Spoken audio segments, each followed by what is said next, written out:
بسم الله الرحمن الرحيم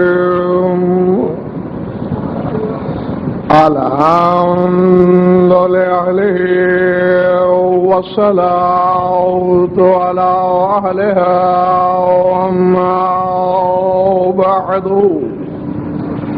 فقد قال الله تبارك وتعالى في كتابه المجيد وقوله حق تولج الليل في النهار وتولج النهار في الليل صلوات الله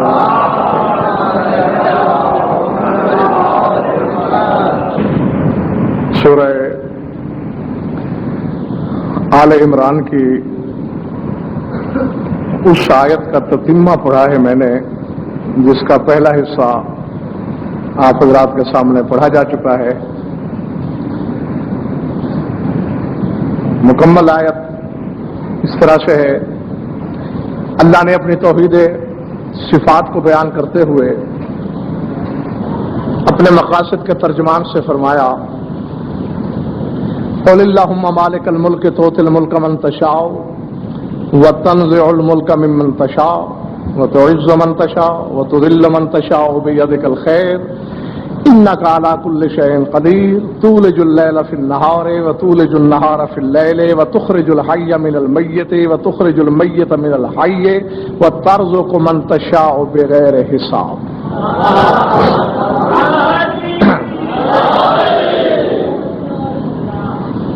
آدھی آیت پر بحث آپ سن چکے ہیں، حقیقت ملک اور حقیقت عزت پر بات ہو چکی۔ آگے فرمایا اے میرے حبیب یہ بھی کہو کہ تو وہ اللہ ہے جو رات کو دن میں داخل کرتا ہے اور دن کو رات میں داخل کرتا ہے، زندہ کو مردے سے برآمد کرتا ہے،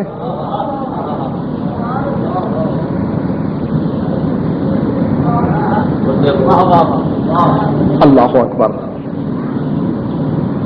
بڑے بڑے مفسرین یہاں لغزش کا شکار نظر آئے ہیں مجھے، ہاں محو حیرت بھی کہ زندہ سے مردہ اور مردہ سے زندہ، زندہ سے مردہ سمجھ میں آتی ہے بات، لیکن مردہ سے زندہ بظاہر سمجھ میں آنے والی بات نہیں۔ سمجھ وہی نہیں سکتا جو زندہ ہو کے مردہ ہوتا ہے،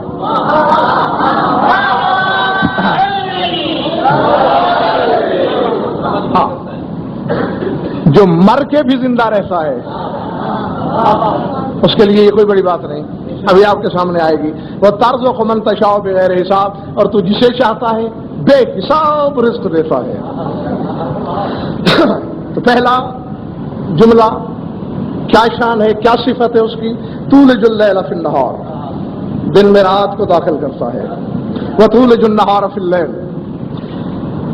ہم تو بظاہر یہی دیکھتے ہیں، دن ہے رات ہو گئی، رات ہے دن ہو گیا۔ فرمایا یہ تم ہونا دیکھتے ہو، تمہیں ولوج لیل فی النہار ولوج نہار فی اللیل کی خبر نہیں، یہ تمہارے علم میں ہی نہیں کہ دن میں رات اور رات میں دن داخل کس طرح ہوتے ہیں۔ سورہ لقمان میں میرے نبی سے ارشاد ہو رہا ہے علم ترى ان اللہ یولج اللیل فی النہار وَيُولِجُ النَّهَارَ فِي اللَّيْلِ وَسَخَّرَ الشَّمْسَ وَالْقَمَرَ كُلٌّ يَجْرِي إِلَىٰ أَجَلٍ مُّسَمًّى۔ فرمایا اے میرے حبیب کیا تم دیکھتے نہیں ہو جس وقت اللہ رات کو دن میں اور دن کو رات میں داخل کر رہا ہوتا ہے؟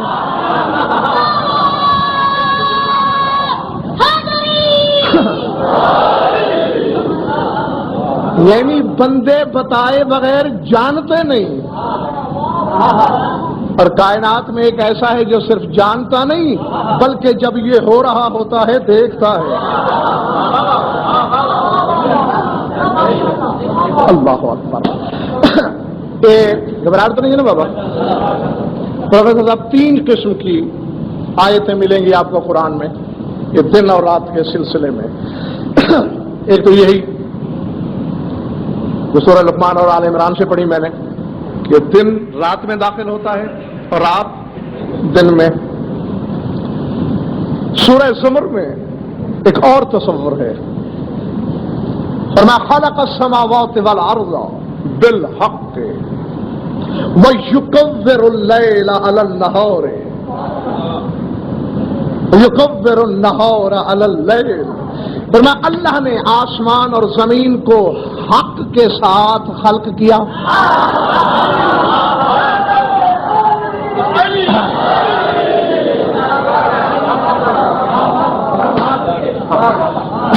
جو سمجھ گئے میں انہیں اپنی طرف سے داد دیتا ہوں. بالحق، حق کے ساتھ خلق ہوئے. وہ اللہ یکور اللیل علی النہار، رات کو لپیٹتا ہے دن پر، ویکور النہار علی اللیل، اور دن کو لپیٹتا ہے رات پر، ایک دوسرے پر. اب اللہ جانے کتنے خربوں دن گزرے اور خربوں ہی راتیں گزر چکی. اللہ کہتا ہے رات لپٹتی جا رہی ہے دن پر اور دن لپیٹا جا رہا ہے رات پر. اور آپ کی ضیافت ایمانی کے لیے بتا دوں کہ ممبر کوفہ سے خطیب ممبر سلونی کا یہ ارشاد ہے یوحناس انا مع الدور قبل الدور وانا مع القور قبل القور. علی فرماتے میں علی گردش کے ساتھ ہوں گردش سے پہلے اور لپیٹنے کے ساتھ ہوں لپیٹنے سے بھی پہلے.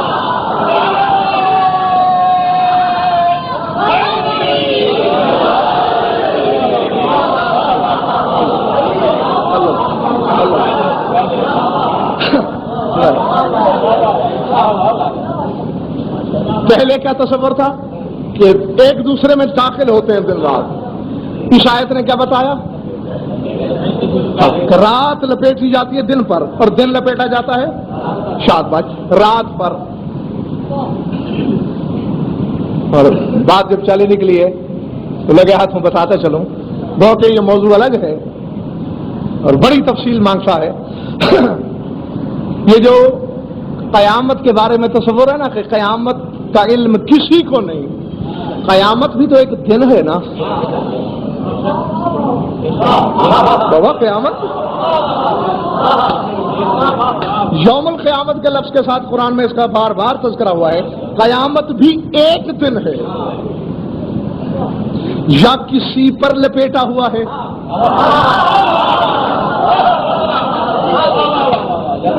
یا کسی اشاد بات یا کوئی رات اس پر لپٹی ہوئی ہے. اصل میں پتہ چکر کیا ہے؟ اس پر کبھی حقیقی بحث دوسرے وقت میں انشاءاللہ کریں گے. اس وقت میں آپ کو صرف ایک جملہ علامہ قطب الدین کیسری البیہقی رضوان اللہ علیہ کا سنانا چاہتا ہوں. تعارف کرا دوں چونکہ علماء ربانیین کا جاننا بھی بہت ضروری ہوتا ہے. یہ 6 صدی ہجری میں گزرے ہیں، بہت بڑے عالم ربانی. نہج البلاغہ کی سینکڑوں شرحیں لکھی گئیں اور طرفین کے مذہب کے علماء نے لکھی.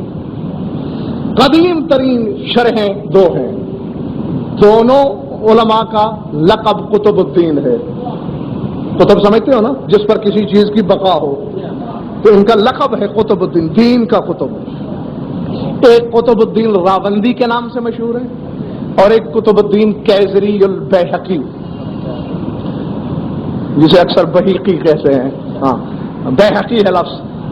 وہ ایسا ہے کہ سبزوار سے، ایران میں شہر ہے نا سبزوار، سبزوار سے بیحق بھی ایک شہر کا نام ہے. بیحق کی طرف جائیں تو راستے میں ایک قصبہ آتا ہے کیزر، چونکہ وہاں کے رہنے والے تھے اس لیے کیزری، اور علاقہ چونکہ بیحق کا ہے بیہقی. 4 صدی ہجری کے آخر تک نہج البلاغہ شیعوں کے پاس نہیں تھی. ان مولا کے خطبات تو تھے لیکن علماء کے سینوں میں، راویوں کے ذہن میں، کتاب میں نہیں آئے تھے. 5ویں صدی ہجری کے پہلے نصف میں نہج البلاغہ جمع ہوئی، اور 6 صدی ہجری کے پہلے نصف میں یہ نہج البلاغہ کی شرح آئی، جس سے میں آپ کو سنانے لگا ہوں۔ 900 برس پرانی شرح، بڑی قدیم۔ اس پر قیامت پر، کیونکہ مدامیر کے خطبے میں قیامت کا ذکر ہے، تو اس کی تشریح کرتے ہوئے یہ عالم ربانی فرماتا ہے کہ جانتے ہو کہ کیوں نہیں خبر قیامت کی؟ فرماتے ان القیامت من داخل ہو جو بالسماوات والارض، کیونکہ قیامت کا دن جو ہے وہ زمین اور آسمان کے پردوں کے اندر کی طرف ہے۔ یہ پردہ دیکھ رہے ہیں نا آپ، اس کی یہ سمت، وہ جہت ہمیں نظر آ رہی ہے جو باہر کی طرف ہے۔ باہر کی رنگت، اس کے نقش و نگار، اس کی لمبائی چوڑائی ہم بتا سکتے ہیں، لیکن پردے کے اندر کی طرف کیا ہے یہ ہمیں خبر نہیں۔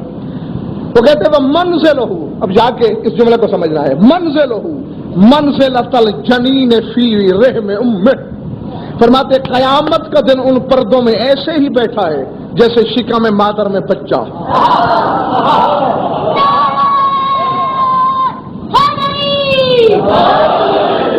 بچہ ظاہر کب ہوتا ہے؟ جب کچھ انقلاب آتے ہیں، جب کچھ تبدیلیاں ہوتی ہیں۔ وہ کہتے ہیں یہی وجہ ہے لا یکون ھذا الا اذا زلزلت الارض زلزالها وانشقت السماء وانتصرت الكواكب وتبدل الارض غیر الارض والسماوات۔ وہ کہتے ہیں یہی وجہ ہے کہ قیامت کا دن اس وقت تک ظاہر نہیں ہوگا جب تک زمین زلزلے میں نہ آئے، جب تک آسمان پھٹ نہ پڑے، اندر کی طرف ہے نا، جب تک ستارے ایک دوسرے سے ٹکرا کے پاش نہ ہو جائیں، جب اس زمین سے دوسری زمین نہ بدل دی جائے، جب ان آسمانوں سے دوسرے آسمان تبدیل نہ کر دیے جائیں، اس وقت تک ظاہر نہیں ہوتا۔ وہ کہتے ہیں یہی وجہ ہے من کانا خارج الحجب یوم القیامت سر عندہ، جو تو کھڑا ہے ان پردوں کے ادھر باہر، اس کے لیے قیامت کا دن راز ہے، اسے کیا خبر کب ہوگا؟ وَمَنْ رَفَعَ الْحِجَابَ،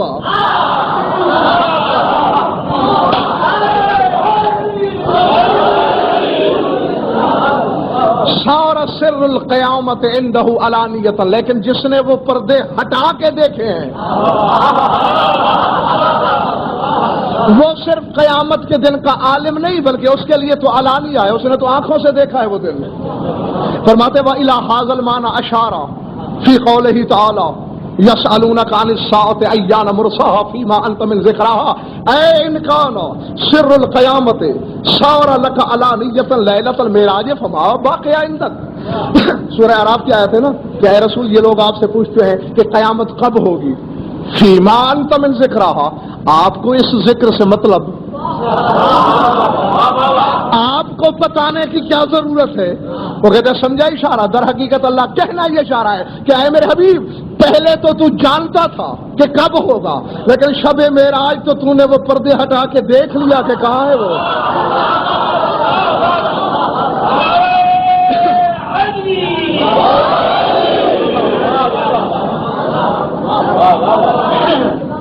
تو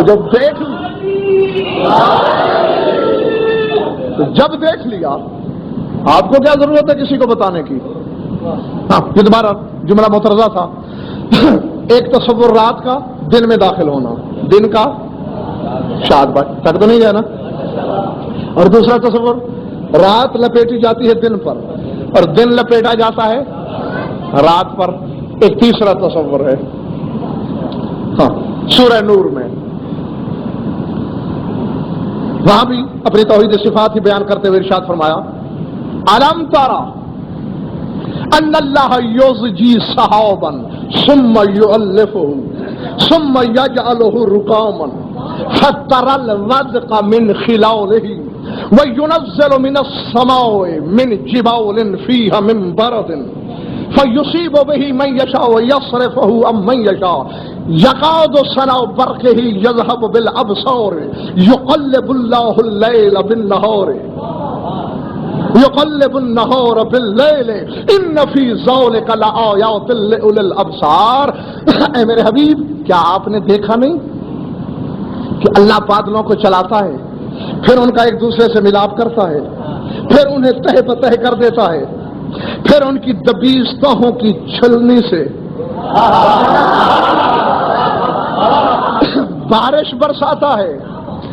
ہاں، وَيُنَزِّلُ مِنَ السَّمَاءِ مِن جِبَالٍ فِيهَا مِن بَرَدٍ، اور پھر آسمانی پہاڑوں سے برف کے اولے گراتا ہے، جس کو چاہتا ہے مبتلا مصیبت کرتا ہے، جس سے چاہتا ہے یہ اولے پھیر لیتا ہے۔ اور یہاں بتا دوں کہ بعض جوہلا میں یہ روایت ہے کہ اولے کھایا کرو، بیماریوں کا علاج ہے۔ اور میں آپ کو آج نصیحت کر رہا ہوں کہ ہاتھ بھی نہ لگایا کرو، بلکہ کوشش کیا کرو کہ کوئی اولا آپ کے بدن کو چھو نہ سکے۔ یہ عذاب کی علامت ہے، رحمت کی نہیں۔ کیونکہ اللہ صاحب قرآن میں کہہ رہا ہے کہ میں اولے گراتا ہوں، جسے چاہتا ہوں اس کے ذریعے مبتلا مصیبت کرتا ہوں، تو جو اترتا ہی مصیبت کے لیے ہے اس میں شفا کیسی؟ اور جس سے چاہتا ہوں اسے پھیر لیتا ہوں، اور میں وہ اللہ ہوں یقلب اللہ اللیل بالنہار، رات کو تبدیل کر دیتا ہوں دن میں، اور دن کو بدل دیتا ہوں رات میں۔ تین تصور آئی یا نہیں؟ ایک دوسرے میں داخل ہونا، ایک دوسرے پہ لپیٹا جانا، اور ایک دوسرے سے بدل جانا۔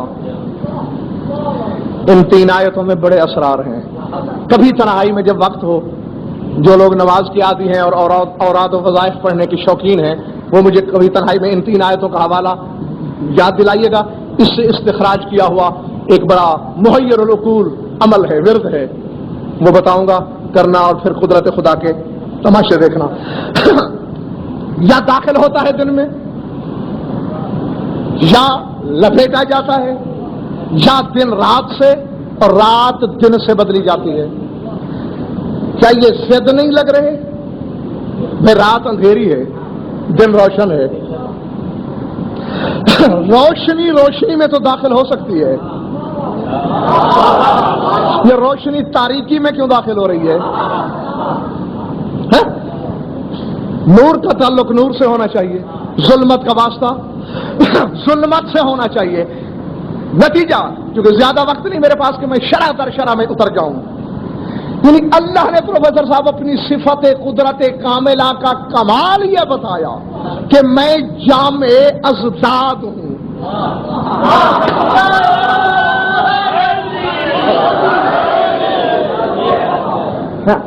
یعنی اللہ بتانا چاہتا ہے کہ میں ضد کو ضد سے جمع کر کے بھی دونوں ضدین کو باقی رکھتا ہوں۔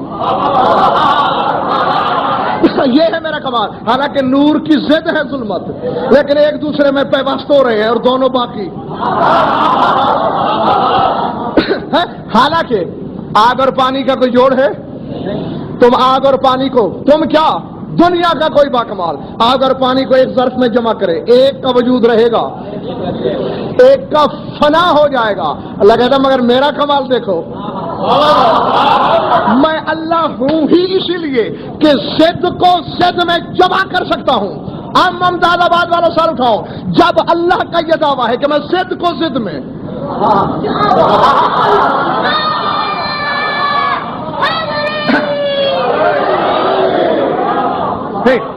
میں آپ کی تسلی کے لیے پہلے ایک مزید بات کرنا چاہتا ہوں۔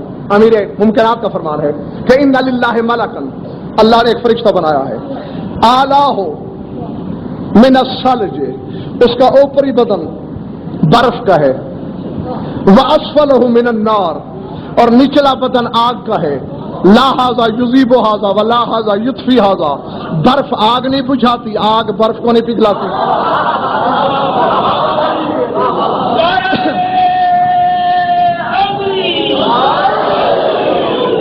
ورنہ دو میں سے ایک بات تو ہونا چاہیے، یا برف پگھلے یا آگ بجھے۔ نہ آگ بجھ رہی ہے نہ برف پگھلتی ہے، ضدین کو جو جمع کیا ہے۔ اب جب پروفیسر اب اللہ یہ دعویٰ کرے میں وہ قادر ہوں کہ ضد کو ضد میں جمع کر کے دکھا دیتا ہوں، وہ علیہ ہین، اور یہ بات میرے لیے آسان ہے۔ اور اگر میں نے عرش کے سامنے سجدہ کر کے یہ سوال کر دیا کہ پروردگار تو ضد کو ضد میں جمع کرتا ہے نا، پھر ابدیت کی ضد ہے ربوبیت، کیا تو کسی بندے میں ربوبیت جمع کر سکتا ہے؟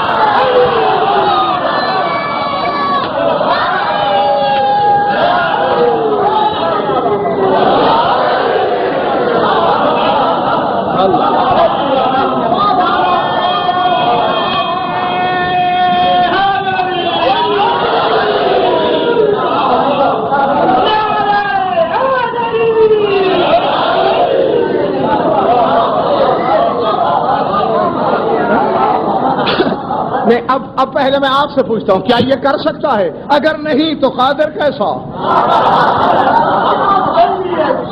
اور اگر ہاں تو پھر اگر میں کسی بندے کی زبانی یہ بتاؤں کہ میں سارے کام اللہ والے کرتا ہوں تو پھر اس کی قدرت سمجھا کرو، انکار کیوں کرتے ہو؟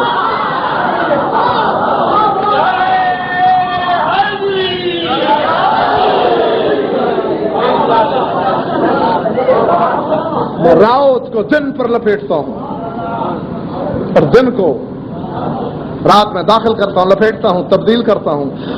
وتخرج الحي من المیت، زندہ برآمد کرتا ہوں مردے سے، مردہ برآمد کرتا ہوں زندہ سے۔ اس کی دو تفسیریں، ایک ظاہری ایک باطنی۔ باطنی یہ ہے یخرج المؤمن من الکافر وَيَخْرِجُ الْكَافِرَ مِنَ الْمُؤْمِنِ، مومن سے کافر بناتا ہوں۔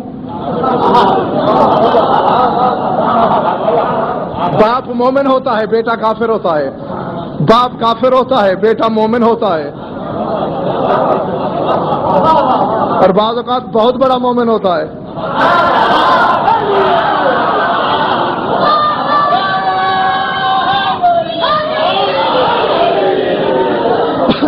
یہ ہے میرا کمال۔ اور محترم بیٹے، علماء ظواہر نے ظاہری تفسیر اس کے لیے ہے انڈا، مرغی کا انڈا، کیونکہ انڈا فقہا کے نزدیک حکم میت میں ہے، مردہ ہے، مرغی زندہ ہے، تو زندہ سے مردہ انڈا، اور انڈا چونکہ مردہ ہے اس سے چوزا، مردہ سے زندہ۔ وہ مولا نے بھی کسی کو مسئلہ سمجھایا تھا، امام ششم نے، فرمایا ایک مرغی مری ہوئی ہو اور تیرا اس پہ بلا تشریف پاؤں پڑے اور اس مری ہوئی مرغی سے انڈا نکل آئے، کھائے گا؟ کہتے مولا نہیں۔ کیوں؟ کہا اس لیے کہ مردہ سے مردہ نکلا۔ فرمایا وہ انڈا کسی مرغی نے سی لیا اور اس سے چوزا نکل آیا، اب کھائے گا؟ مولا اب تو کھاؤں گا، کیوں کہ مردے سے زندہ نکلا۔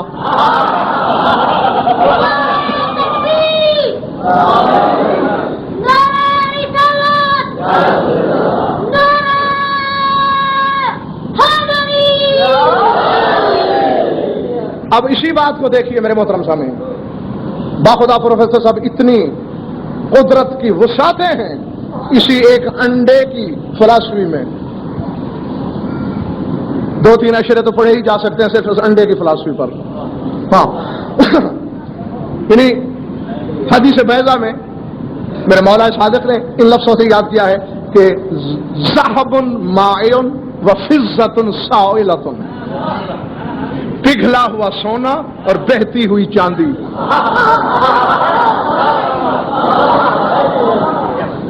فرماتے پگھلا ہوا سونا اور بہتی ہوئی چاندی بے دیوار و در کے قلعے میں اللہ نے رکھی۔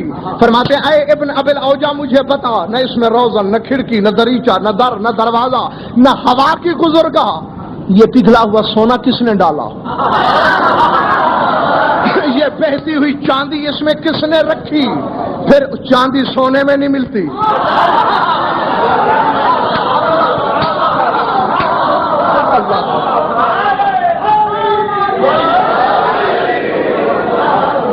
اور سونا چاندی میں نہیں مل رہا۔ بسم اللہ، اب جاگنا حلالی موالی جہاں جاؤں گے جو۔ اچھا ابھی یہ تو بس میرا خیال ہے یہ بچے بھی جانتے ہوں گے کہ انڈے کو چوزا بننے کے لیے گرمی کی ضرورت ہوتی ہے۔ 21 دن مرغی بیٹھتی ہے بیچاری، اپنے پروں کی، اپنے سینے کی گرمی پہنچاتی ہے، بچہ نکلتا ہے۔ سائنسدانوں نے ترقی کی، جتنی گرمی مرغی نے پہنچانا تھی انڈے کو 21 دن میں انہوں نے چند گھنٹوں میں پہنچا دی، برائلر نکل آیا۔ یعنی فلسفہ وہی ہے کہ انڈا گرمی سے نکلے گا، سر اٹھا، اسی کو تو اللہ کہتے ہیں جو ضدین کو جمع کر دے۔ نہیں، خشکی پہ جو انڈے ہیں اس سے تو بچہ نکل رہا ہے گرمی سے، اور جو مخلوق انڈے دیتی ہی پانی میں ہے۔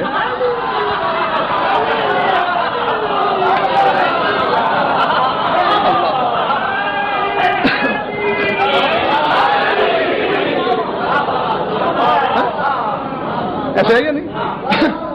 مچھلی کے انڈے پانی میں، کچھوے کے انڈے پانی میں، مگرمچھ کے انڈے پانی میں، یہ ساری چیزیں پانی میں انڈے نہیں دیتی۔ فلسفہ تو یہ تھا گرمی ملے گی تو بچہ نکلے گا، اور پانی تو ٹھنڈک کی اب پہچان ہے، خنکی کی علامت ہے۔ وہاں قانون الٹ گیا۔ اور اچھا، مجھے نہیں پتا کہ آپ میں سے کوئی جانتا ہے یا نہیں جانتا، جو جانتا ہے سو جانتا ہے، جو اگر نہیں جانتا تو جان لو۔ یہ دریائی سمندری مخلوق میں ایک جانور ایسا ہے انڈوں والا جو انڈے دیتا ضرور ہے، انڈے سیتا نہیں، انڈوں پر بیٹھتا نہیں۔ جانتے ہو کون سا؟ کچھوا۔ کچھوا انڈوں پر نہیں بیٹھتا، نہ نر نہ مادہ۔ جاؤ منہ مانگا انعام دوں گا، ثابت کرو کسی طرح۔ کچھوا کبھی بھی انڈوں پر نہیں بیٹھتا۔ آپ دیکھو میری طرف، اگر تمہاری تحقیق نہیں تو پھر جس کی ہے اس سے سنو۔ یہ نہیں بیٹھتا انڈوں پر، انڈے دیتا ہے جتنے بھی۔ ان میں حیوانات البحر کے ماہرین یہ لکھتے ہیں کہ اس کا بچہ کیسے نکلتا ہے۔ یہ میلوں دور ہوتا ہے سمندر میں، انڈے میلوں پیچھے ہیں۔ جب بچہ نکلنے کا وقت آتا ہے تو کچھوا میلوں سے توجہ کرتا ہے انڈے کی طرف۔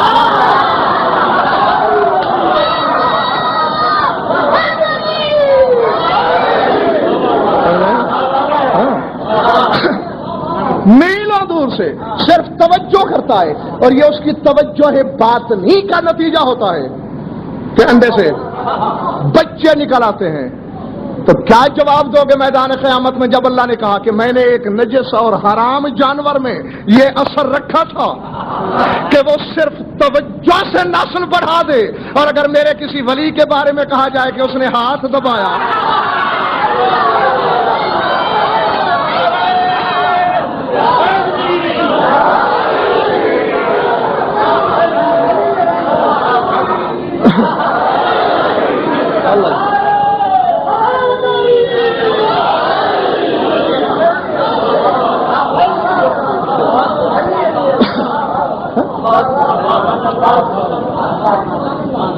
وہاں انکار کیوں؟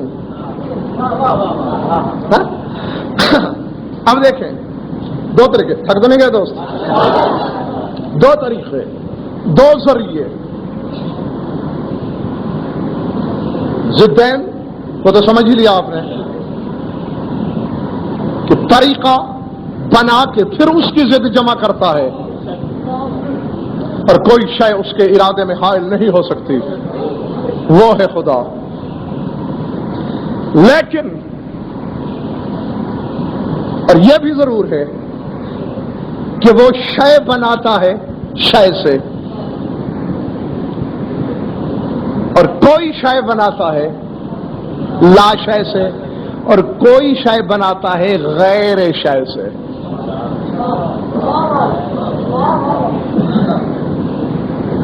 بڑے بڑوں کو یہ دھوکہ ہے کہ بس وہ لا شے ہی سمجھ لیتے ہیں، حالانکہ لا شے بھی شے ہے، غیر شے شے نہیں۔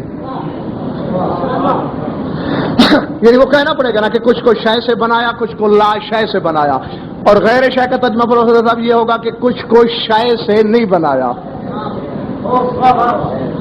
ہاں، غیر شے، یعنی وہاں شے کا وجود نہیں۔ تو پھر اپنی حجتوں کو یہ کمال بخشا، کچھ حجتوں کو یہ کمال دیا کہ شے سے شے بناؤ۔ لیکن نہیں، میں آپ کو مفسر جلیل سرکار آقا علامہ یعصوب الدین رستگار ان کی زبانی ایک جملہ سنانا چاہ رہا ہوں۔ بہت بڑے مفسر، یعنی تفسیر البصائر میں سے شیعہ تفاسیر کا انسائکلوپیڈیا کہتا ہوں۔ اتنی ضخیم 127 جلدوں پر مبنی تفسیر. ہاں 10 جلدوں سے بڑی تفسیر کسی نے نہیں لکھی، ویسے 127 جلدوں پر. صرف سورہ والعصر پر 3 موٹی موٹی جلدیں الگ لکھی، 3 ہی آیتیں ہیں. سورہ والعصر میں 3 آیتیں ہیں، ایک آیت پر ایک ضخیم جلد. حالانکہ البصائر میں بھی سورہ والعصر کی تفسیر ہے، لیکن پھر الگ والعصر پر لکھی. اور اس میں اسی چیز پر بحث کرتے ہوئے بڑا خوبصورت جملہ لکھتے ہیں. وہ کہتے ہیں کائنات کی ہر حجت کا کنٹرول ہے شے پر. وہ شے سے شے بناتے ہیں. موسیٰ کے ہاتھ میں عصا نامی شے نہ ہو تو سانپ نامی شے نہیں بنتی.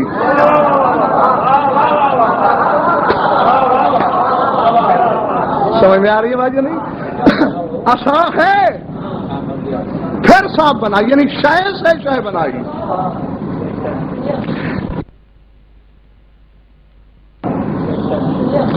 عیسیٰ کے ہاتھ میں مٹی نامی شے نہ ہو، پانی نامی شے نہ ہو تو پرندہ نامی شے نہیں بنتی. وہ کہتے ہیں لیکن جو میرے سردار ہیں وہ شے سے شے نہیں بناتے. آگے انہوں نے 2 واقعوں کی طرف اشارے کیے. جو دوسرا واقعہ ہے، حالانکہ وہ اور بھی بہت سی کتابوں میں ہے، لیکن میں اس حوالے سے اس لیے پڑھ رہا ہوں کہ انہوں نے نشاندہی کی ہے جو اور کتابوں میں نہیں ہے، کہ یہ واقعہ غزوہ تبوک میں پیش آیا. حالانکہ اور 40 سے زیادہ کتابوں میں نے دیکھا ہے، لیکن انہوں نے فرمایا کہ غزوہ تبوک میں ایسا ہوا. ایک تو وہ کہتے ہیں دیکھو جیسا کہ میرا امام قالین پہ بیٹھا ہے، قالین پر شیر کی تصویر بنائی میں ہے، یعنی کوئی شے وجود میں نہیں ڈھلی ہوئی. اور امام نے تصویر سے کہہ دیا کہ خذ عدو اللہ، پکڑ لے خدا کے دشمن کو. انگڑائی لیتے ہوئے شیروں کی جوڑی بڑھی، ایک نے سر پکڑا، ایک نے ٹانگیں پکڑی. تقسیم الہی کے مطابق منصفانہ طور پہ چیرا، آدھا ایک نے ہڑپ کیا، آدھا دوسرے نے. فکانا کما کانا، پھر دونوں تصویریں، خون کا ایک قطرہ موجود نہیں. وہ کہتے ہیں اب یہ تو تھی تصویریں، یا تو بندے جتنا ہجوم بڑھنا چاہیے ان کا، لیکن ہجوم نہیں، کیونکہ موسیٰ کا عصا شے ہے، اس سے جو سانپ بنا اس کا جسم نظر آتا ہے، اتنا بڑا ہے کہ رسیاں نکل سکے. اب یہاں تصویر کی ویسے تصویر. میرے امام نے عدم کو وجود کیا، وجود کو عدم کیا، عدم کے حوالے کر کے عدم کو پھر عدم کیا.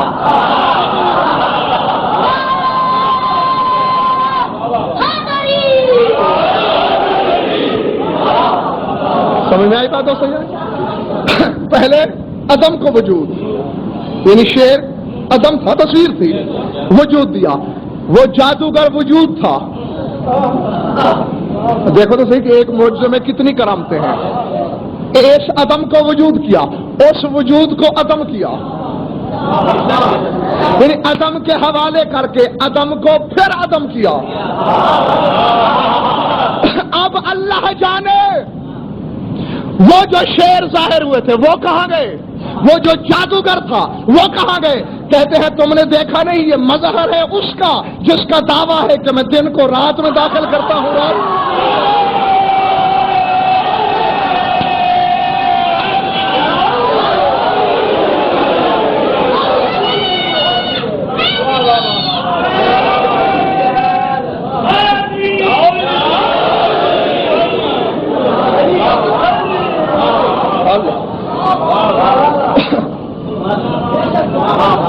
حد کو نہیں گئے میرے دوست؟ ہاں چند لمحے نہیں تھکنا. ایک یہ دوسرا پروفیسر جو واقعہ انہوں نے لکھا جس کے بارے میں نے اشارہ دیا کہ وہ ہیں اور کتابوں میں بھی، لیکن اس میں اضافہ اور لطف یہی ہے کہ انہوں نے غزوہ تبوک کی نشاندہی فرمائی کہ اس میں پیش آیا ہے یہ واقعہ. وہ دراصل یوں ہے کہ 2 شخصیتیں غزوہ تبوک میں رسول کے ساتھ نہیں تھیں، مدینے رہ گئیں. ایک امیر کائنات اور ایک ابو ذر. امیر کائنات تو اس لیے کہ کہا لوگوں نے کہ یا رسول اللہ علی کی موجودگی میں ہمارا تو لڑنے کا نمبر ہی نہیں آتا، ہمیں موقع نہیں ملتا، تو کیا ہے کہ اس دفعہ علی کو مدینے چھوڑا جائے تاکہ لڑنے والوں کی جوہر سامنے آئے۔ ہاں، اور اس موقع پر ہے وہ حدیث جو شیعوں کے بچے بچے کی نو کے زبان پر رکھی رہتی ہے، رسول نے کہا یا علی مدینے رہ جاؤ، مولا عورتیں مجھے تانا نہیں دیں گی کہ لڑائی سے جی چرا کے علی گھر بیٹھ گیا۔ تو میں اما ترضا ان تکون منی بمنزلت ہارون من موسیٰ، کیا تو راضی نہیں ہے کہ تیری میری وہی مثال ہو جائے جو ہارون سے موسیٰ کی تھی؟ تو میرا وسیع بن کے یہی رہے، اور مجھے پتا ہے ان سے تبوک فتح نہیں ہوتی، پھر تیری ضرورت پیش آئے گی، میں بلاؤں گا، تجھے آنے میں کیا دیر لگے گی؟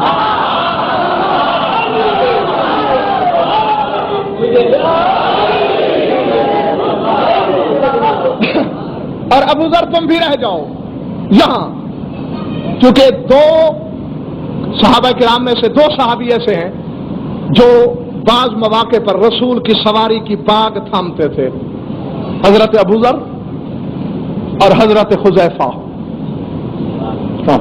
ان سے رسول کی سواریاں مانوس تھیں، کیونکہ جنگ تو جنگ ہوتی ہے نا، سواریاں بدک بھی تو جایا کرتی ہیں، تو یہ دو صحابہ یا ان دو میں سے ایک رسول کی سواری کے دائیں بائیں رہتے تھے کہ اگر بدکے تو فوراً بھاگ تھام لی جائے تاکہ نصیب دشمنا رسول گرنے نہ پائے۔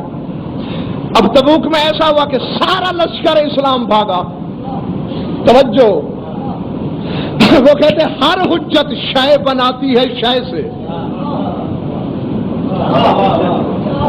اس وقت رسول سوار ہیں زین پر، لشکر بھاگا، ایک دشمن کا حملہ، ایک اپنوں کی بھگدڑ، رسول کی سواری الف ہوئی، یعنی پٹک کے جو اٹھائے نا گھوڑا، قریب تھا کہ معاذ اللہ رسالت زمین پہ گر جاتی۔ حذیفہ پاس نہیں، ابو ذر مدینے میں ہے، بس گھوڑے کی ٹانگیں اٹھانا تھا کہ رسول نے فرمایا کون ابا ذر، فکان ابا ذر، رسول نے کہا ابو ذر ہو جاؤ، ابو ذر ہو گیا۔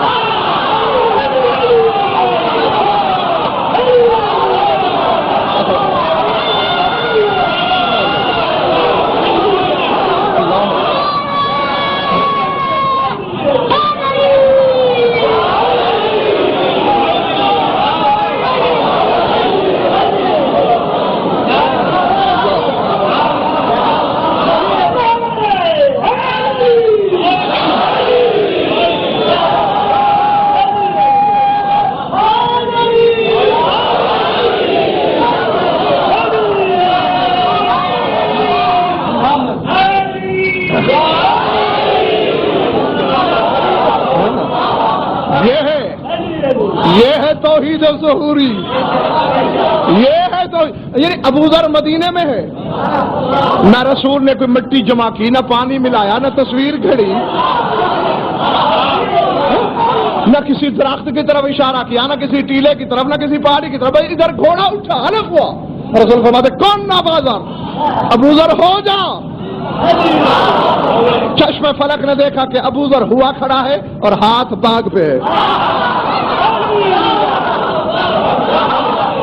نہیں، آپ میں سے شاید بعض احباب یہ سمجھ رہے ہوں گے کہ مدینے والے ابو ذر کو بلایا، نہیں، اس کو بلاتے تو کہتے ابو ذر حاضر ہو جا۔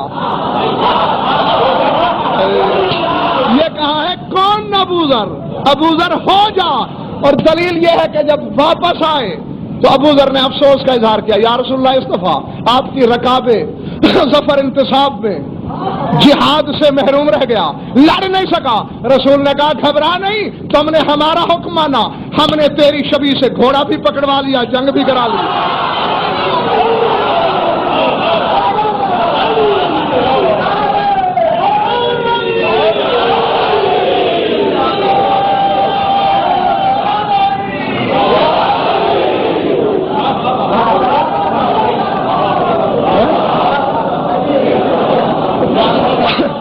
اللہ جی ہاں، اس میں کیا شک ہے؟ تو پروفیسر صاحب کہہ رہے اس سے تو یہ پتہ چل گیا، جاسوسی ہو گئی۔ کہ کون کہنے والے کون ہیں؟ صاف ظاہر ہے کون کہنے کے لیے زبان چاہیے، اور اللہ کی زبانیں اور کون ہیں؟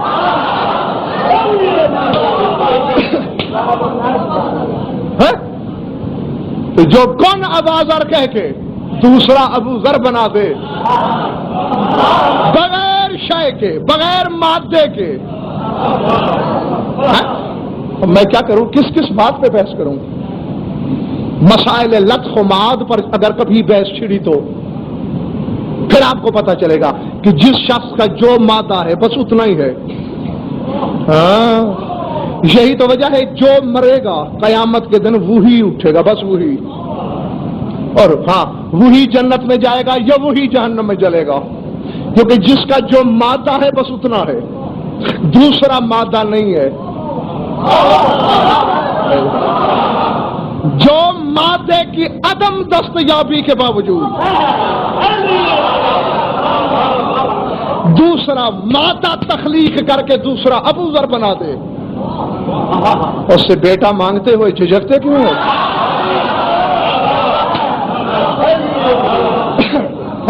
اس سے اولاد کا سوال کرنے میں ڈر کا ہے کا نہیں بھی ہوگا تو کیا ہوا؟ یہ تو دوسرا مادہ لا سکتے ہیں۔ ارو بس سمیٹوں، اس وقت تک کے بیان سے آپ بخوبی سمجھ چکے ہوں گے اللہ نے اپنی قدرت کاملہ کے بارے میں جو کچھ کہا، یعنی اس کی تلخیص اس جملے میں ہو سکتی ہے، میں ضدین کو جمع کرتا ہوں لیکن طریقہ فطرت کا چلاتا ہوں۔ یہ انڈے سے ہی چوزا نکلے گا اور انڈا مرغی سے ہوگا، مرغے سے نہیں، ٹھیک ہے نا؟ ماں ہمیشہ عورت بنے گی، مرد نہیں۔ اور زمین پہ بیٹھ کر حجت خدا کے اختیارات کی طرف ناپاک انگلی اٹھانے والے جاہلوں، حالانکہ اللہ کی فطرت کا بنایا ہوا قانون ہے کہ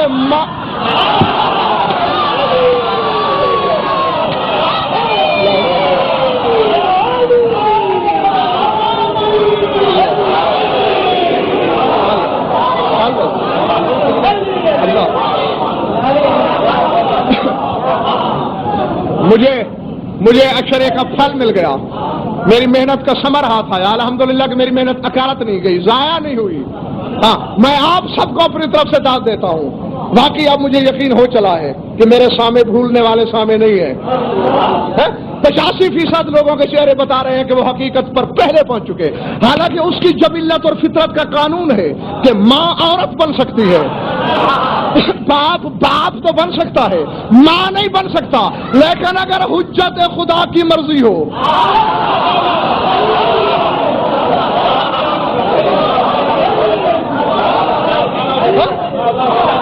تو حسن شام میں مرد سے بیٹا پیدا کرا دے اور علی کوفے میں مرد کو 5 بچوں کی ماں بنا دے۔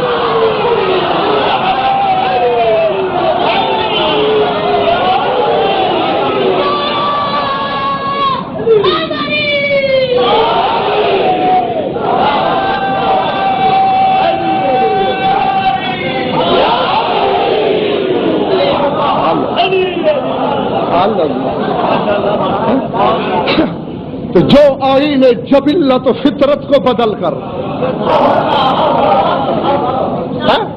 ہاں اب سوچنا، یہی ہے میرے پروفیسر صاحب اس سوال کا جواب کہ جب میں نے اللہ سے پوچھا کہ ابدیت کی ضد ہے ربوبیت، کیا یہ دونوں چیزیں تو جمع کر سکتا ہے؟ آواز قدرت ہے جاہل دیکھ میں نے کیسے جمع کی، ایسے جمع کی کہ فطرت کی دیواریں توڑ کر بھی میری حجت کے منہ سے جو نکل جائے وہ ہو جاتا ہے۔ اب ایسے جو فطرت کو بدل سکتے ہوں، ایسے اس کا سجدہ کریں پھر توحید ثابت ہوگی، یا ایسے توحید کا سجدہ کریں پھر ثابت ہوگی؟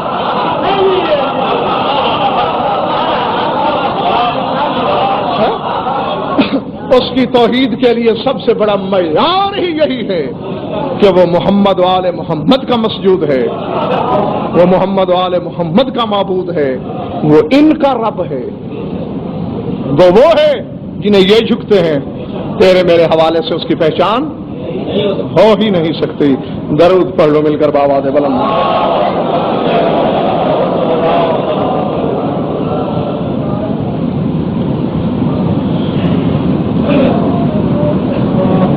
بس خوش رہو، آباد رہو، مولا تمہارا پرسہ قبول فرمائے۔ 2 حد 3 منٹ پڑھنا ہے مجھے،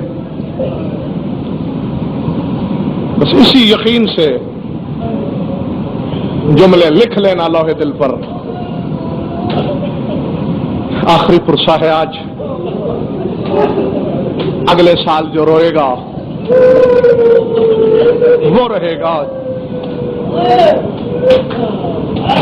آج کا رونا صرف اسی کا ہے جو آج ہے، اگلا سال اللہ جانے کس نے دیکھا ہے؟ اور آج تو تم پر رونا اس لیے بھی زیادہ واجب ہے ملتان والوں کہ آج تمہارے زمانے کا وارث بے وارث ہو رہا ہے۔ اللہ اکبر، العظمت للہ۔ جو کائنات کا وارث ہے اس کے سر پہ وارث نہیں رہا، جس کے بغیر کائنات یتیم ہے وہ یتیم ہو رہا ہے۔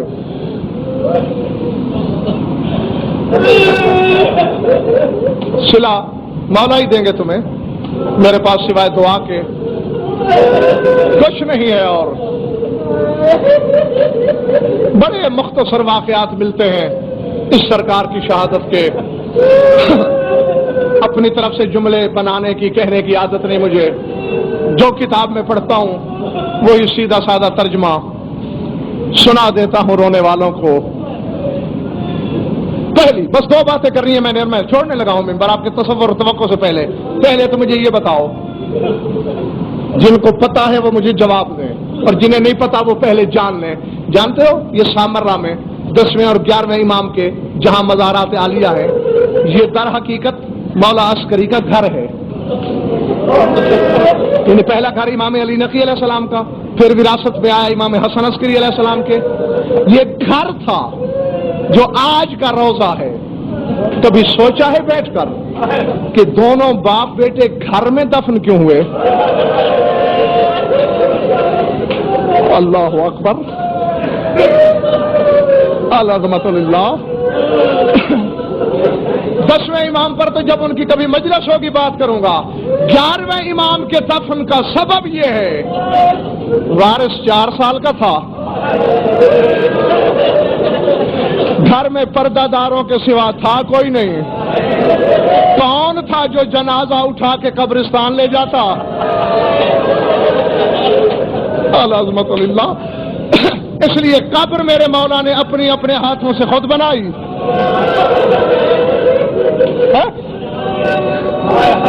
العظمت للہ۔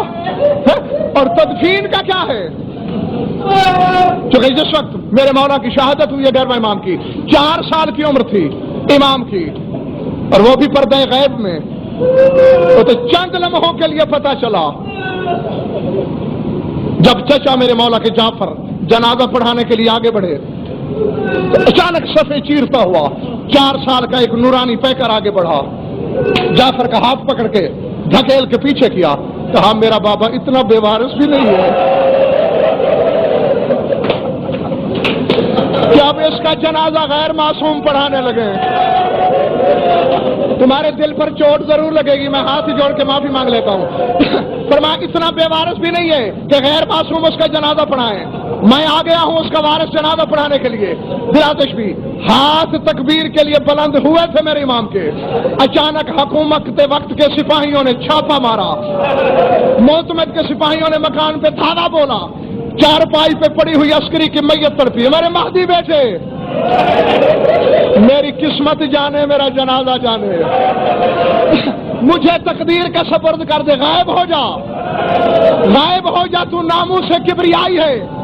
مہدی غائب ہو گیا، اب مجھے بتاؤ کون ہے جنازہ پڑھنے کے لیے؟ کون ہے دفن کرنے کے لیے؟ چشم فلک نے تماشا دیکھا، ایک کالے کپڑے والی بی بی ہے جو سامرا کی گلیوں میں دوڑ دوڑ کر کہہ رہی ہے سامرے والوں تمہارے محمد کی بیٹی ہوں، آؤ میرے بیٹے کا جنازہ بے وارث پڑا ہے، کوئی ہے جو میرے بیٹے کے لاشوں کو دفن کر دے؟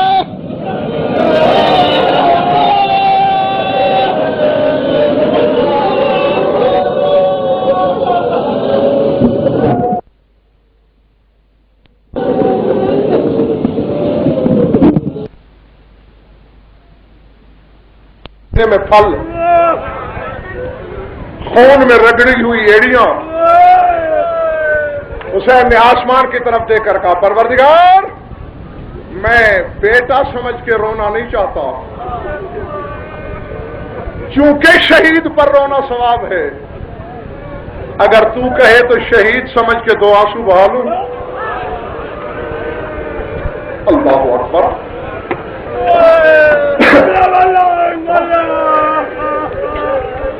میں رشتے کے حوالے سے نہیں رونا چاہتا، چونکہ تیرے رسول کی شریعت میں شہید پر رونا ثواب ہے۔ ہاں تمہاری مرضی ہے، دائیں دیکھو یا بائیں،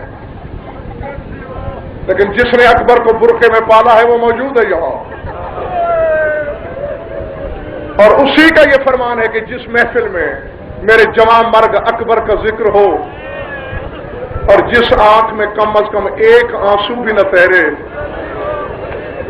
بی بی کہتی ہے وہ آنکھ نکل کیوں نہیں پڑتی؟ بی بی ٹھنڈی سانس لے کے حسرت سے کہتی ہے تو نے میرا اکبر دیکھا جو نہیں؟ اللہ اکبر۔ خدا کی قسم بانی مجلس یہ وہ نقصان ہے آل محمد کا اکبر کی صورت میں جسے آل محمد آج تک نہیں بھول سکی۔ آج بھی بتاتے تو رہتے ہیں علماء، میں نے بھی کئی مجالس میں بتایا آپ کو، 250 سال سے لے کر 250 سال کا تقریباً عرصہ ہوا ہے حسین کی مزار کے اندر علی اکبر کی شہادت پڑھنے پر مطلقاً پابندی ہے، نہیں پڑھی جا سکتی۔ کیوں؟ تقریباً اتنا ہی عرصہ گزرا سید محمد مہدی بحر العلوم آل اللہ مقامہ کو، ایک بہت بڑے عالم ربانی، یہ وہ عالم ہے جس کے 27 شاگرد مجتہد اور مرجع کل، بہت بڑا عالم ربانی اپنے زمانے کا، جتنا عالم اتنا بڑا خطیب، حسین کی زری کے اندر ممبر ہے، مجلس پڑھ رہے ہیں، اکبر کی شہادت شروع کی، رونے آئے ہو تو دیکھتے میری طرف رہنا، ربانی میں بحر العلوم کے منہ سے نکلا کہ اکبر کے نیزہ لگا۔ اللہ اکبر۔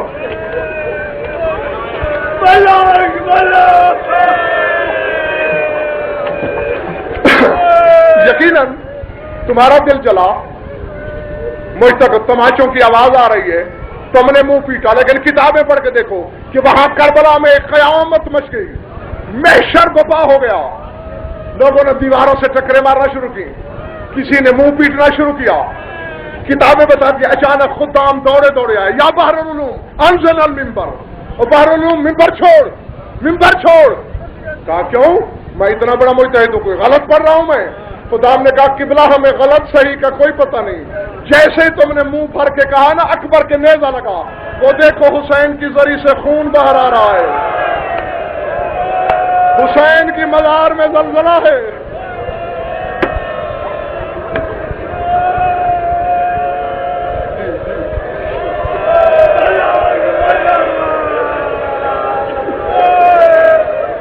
اللہ اکبر۔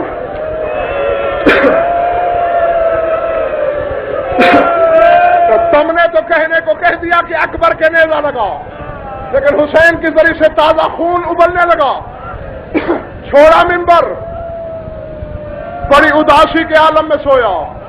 جی ہاتھ نہیں جوڑنے بابا، یا تو میں نہ کروں یا تو میں انکار کروں۔ کہا بحر العلوم منبر چھوڑ، غلط پڑھا میں نے؟ ہمیں غلط صحیح کا کوئی پتہ نہیں. جو ہی تو نے منہ بھر کے کہا کہ اکبر کے نیزہ لگا، شبیر کی زری میں زلزلہ آیا اور قبر سے تازہ خون نکلنے لگا. چھوڑ دیا منبر، اداسی کے عالم میں سوئے. رات کو خواب میں دیکھا ایک سیاہ پوش بی بی ہے جس کا ہاتھ پہلو پر رو کے کہتی ہے بیٹا مہدی آج کے بعد میری حسین کی مزار پہ اکبر کی شہادت کوئی نہیں پڑھے گا. آج کے بعد میرے حسین کی قبر پہ اکبر کی شہادت نہیں پڑھی جائے گی. کیوں بی بی میں نے غلط پڑھ دیا؟ نہیں بیٹے تم نے غلط تو نہیں پڑھا، تم تو اتر آئے. میری زینب نے جنت میں حسین کے گلے میں باہیں ڈالی ہوئی ہے اور یہی پوچھے جا رہی ہے حسین میں نے اکبر کو نیزوں کے لیے پالا تھا، میں نے اکبر اس لیے پالا کہ نیزے مار کے اتارا جائے.